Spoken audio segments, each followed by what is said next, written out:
All right, fifth graders, this is our very last informational interactive notebook video for the year because next Monday and Tuesday I have some end of the year activities that I'll have you work on. So we're not going to be doing any more academics with our reading. We have some writing activities I'll have you guys do next week. But this is going to be on text structure, which we know a lot about since we spent a lot of time on text structure during our distance learning. What you guys are going to do is you are going to read two different passages here. You have spills with consequences and oil on land and sea.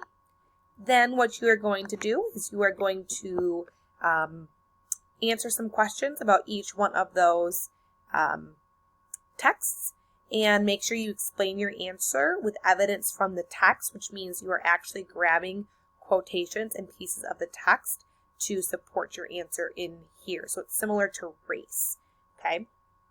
In fact, if you could answer this question in the race format for me, better than anything I could ask of you. So please focus on using that.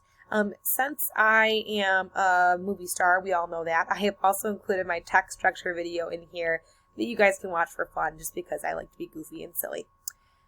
All right, boys and girls, this is the last informational interactive notebook reading video. I do want to say, though, please continue reading over the summer, whether it's something that you're reading for fun, or if it's a book that your parents are asking you to read, or if it's just reading an article online that you're interested in.